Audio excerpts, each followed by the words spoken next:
Being a student leader isn't just about leading, it's about lifting others up, listening to their voices, and working together to create a brighter future.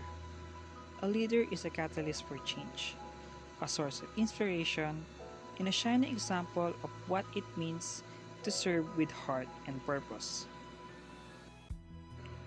Today, we are going to listen to the student leaders that inspire others and keep serving their community with heart. Ano at sino si Hana bago niya ma-discover ang kanyang student organization ngayon?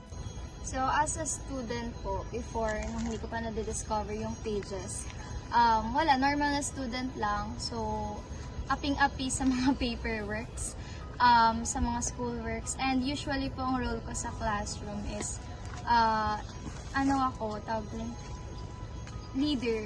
So, ako ay naghahawak ng multiple leadership sa groupings. So, yun yung pinaka-pinagkakaabalahan ko. And as a student, siguro dedicated ako, very intentional ako, in a way na talagang nagsisikap ako mag-review, ganyan. Hindi ako pumapasok sa klase na hindi ko alam kung ano yung, nung wala pa akong prior knowledge sa isang bagay. Kasi, siguro influence din ng mother ko kasi bilang teacher siya, lagi niya kami sinasabihan na mag-aral kami mabuti, dapat lagi may laman yung utak namin. So, ganun ako lumaki at ganun ako bilang estudyante. Paano at saan mo na-discover ang student organization mo? So, yung discovery ko sa pages, nag-start yan actually ng freshman orientation doon sa MCC.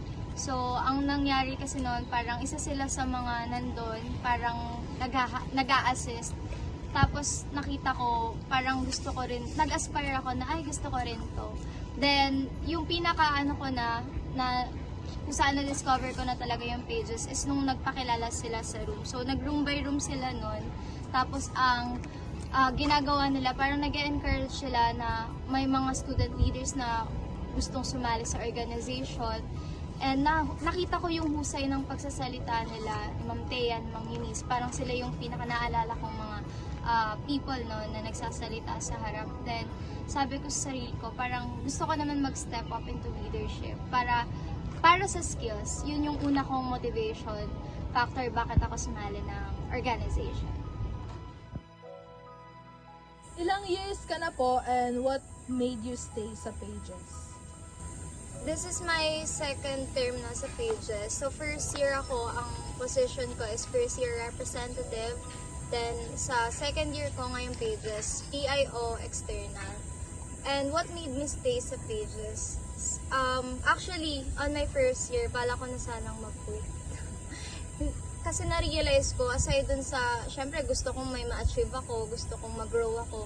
Pero at the same time, during that time kasi sobrang hirap na hirap akong mag-balance. Kasi hindi lang naman ako estudyante, anak din ako, eldest daughter ako. At the same time, yung demands nung profession na kinuha ko, so doon pa lang nagsisink in sa akin yung reality ng papasukin ko. So, doon ako pinaka-nalugmok. Kaya, dumating sa point na parang gusto ko talaga mag-quit. At the same time, yung family ko, parang may pinagdadaanan kami sa financial situation and sa mga health concern ng family members. So, mabigat yun. So, yun yung parang ano ko before na, ay, gusto ko na mag-quit. Pero yun nga, what made me stay sa pages, siguro yung love. Ang hirap kasi iwan pag mahal mo. So, parang iba kasi yung alaga at yung pagmamahal na naramdaman ko sa pages that time. The support na kahit may pinagdadaanan nako, hindi naman nila ako pino-force na ito yung gawin mo, dapat maging at your best ka pa rin kasi dami expectations sa'yo, ganyan. Hindi ko naramdaman yung ganong pressure. Parang banayad lang sa kabila ng mga pinagdadaanan ko. So, isa yun sa mga nagpa-stay sa akin sa pages. And worth it naman. Masasabi kong worth it lahat. Kasi, ito ako ngayon eh. Parang ang dami kong, looking back, ang dami ko rin palang na-achieve. And hindi siya dahil magaling ako, hindi siya dahil masipag ako, matyaga ako, but because of love then that filled my heart. Yun. So, yun yung, and faith pa. Faith from those around me. So, isa yun sa mga nagpa-stay sa akin. At ayun, dahilan ko para magpatuloy. Ano ang difference and similarities ng pagiging isang regular student sa pagiging isang student leader? First, sa difference ng student leader from being a normal student. So, syempre, pag normal student ka, more on academics, schoolworks, mga normal na ginagawa ng isang estudyante, groupings, ganyan. Pag kasi naman student leader ka, syempre, more on mas magiging active ka kasi hindi lang ikaw nagli-lean sa side ng academics but also sa institution. So, syempre, hahanap ka ng contribution mo, ng part mo, paano mo makikater. Syempre, hindi lang para sa sarili mo, para rin sa ibang tao. So, yun yung mga inaasikaso mo bilang student leader. Pagdating naman sa similarities, siguro yung discipline. Kasi tsaka yung balance, parang yun yung pinaka-importante dun sa dalawa na similarities nila na hindi ka lang dapat disiplinado pero dapat magaling ka rin mag-balance kasi hindi pwedeng yung isa angat, hindi rin pwede yung isa lubog. So dapat balance yung pag-handle mo ng student org mo, you bilang normal student. So yun. Ano-ano yung mga nangyari during your term sa iyong organization na hindi mo malilimutan and made you realize na ganito pala maging isang student leader? I think ang pinaka-memorable sa akin, well, aside sa first time kong isabak sa mga hosting ganun, kasi hindi ako aware doon na part din pala yun, no? Kapag magha-handle ka ng event, syempre, hindi ka lang pala organizer, mismong ikaw rin mismo nasa event ka, present ka doon. So, aside doon, siguro yung leadership symposium, seminar namin last time, kasi doon ko nakita yung sarili ko na sobra pala akong nag-improve. Dagdag mo pa doon na nandun lahat ng mga hinahangaan mong tao, tapos makikita mo silang pumapalakpak sa'yo. So yun yung parang pinaka ng realization ko kung ba't ako nag-student org. Is syempre hindi lang ako yung nakatulong sa sarili ko para mapalago ko yung sarili ko, but also alam mo sa sarili mo na nakatulong ka rin, na nagkaroon ka rin ng major contribution hindi lang sa school but also sa buhay ng ibang tao. So yun yung parang pinaka babalik-balikan ko, pinaka masayang moment ko sa pages.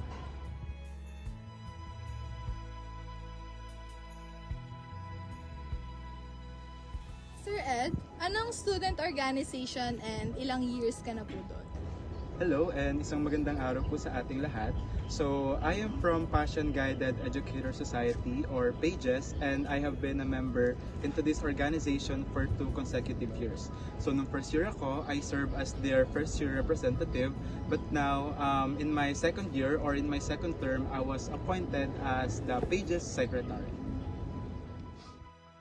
Ano yung mga tips na ma-advise mo sa isang tao or sa mga aspiring student leaders like you na nasa same field as a pre-service teacher? Okay. Siguro if ever magkakaroon ako ng tip sa kanila, isang tip lang yung masasabi ko, and ito yung to step out of your comfort zone. Kasi palagi nilang sinasabi na hindi natin malalaman ng isang bagay not unless susubukan natin ito. And ako din, nung una is wala din naman ako gaanong alam kung ano nga ba ang mga kalakaran inside the organization. But then, when I tried to enter a certain organization, and ito ang pages, doon ko na-attain yung growth. Doon ko nalaman yung mga bagay na, ay ganito pala yon, ay ganito pala yan. So, if ever na, katulad ng sinasabi ko, if I would have one tip, it would be to step out of your comfort zone. Based sa mga natutunan mo sa iyong student organization ngayon, how will you apply it in your pre-service teaching? Okay. So katulad po ng sinasabi ko kanina, yung dalawang bagay na natutunan ko po sa organization na to is to be resilient and to persevere upon the things na ginagawa. Kasi po, alam naman natin na ang pagiging pre-service teacher or ang pagiging teacher ay isang mahabang proseso. Ngayon, kinakailangan po natin maging matatag palagi kasi hindi naman po yung mga daan na tatahakin natin ay palaging madali. So, if we are resilient or if we have perseverance, then I guess magsasucess po tayo pag tayo po ay naging teacher. Ano-ano yung mga naging contributions ng pages when it comes to your personal growth as an individual? Honestly, talking about the personal growth and development na nabigay sa akin ng pages, actually madami. But first, I have to admit na when I first entered this organization, I was very hesitant because who would have thought that a simple student like me would take big responsibility. But I guess, hindi lahat ng gusto nating iplano ay natutupad. First things first, this organization molded me to be a well-rounded individual. Also, hinayaan din ako nito na mag-explore pa sa mga bagay na akala ko hindi ako magaling. This organization taught me to be resilient and na mas magkaroon pa ng perseverance sa mga bagay na ginagawa. Ano-ano yung mga kinaharap mong challenges sa loob ng organization mo and paano mo siya na-overcome? Talking about challenges or talking about tasks na ginagawa namin sa Passion Guided Educator Society, honestly, wala namang naging ganoong kabigat na challenges na nagdulot din sa akin ng negative impact. Pero if ever man na meron akong challenge, it's very personal at yun yung palagi kong dinadoubt yung sarili ko. Allow me to share you my experience when I hosted the Teacher's Day noong 2023.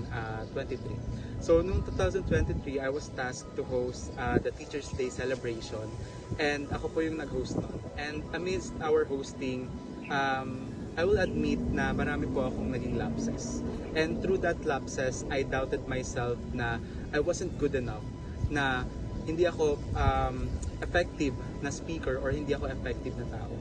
I was very challenged by that time. And then na-overcome ko yon nung evaluation na namin. Kasi doon sinabi sa akin na I did best. And despite seeing myself having flaws, is iba pa rin pala kung paano tayo nakakita ng tao. So ayun, kung meron man po akong naging challenge, it would be just very personal at yun yung palagi kong dinadoubt yung sarili ko.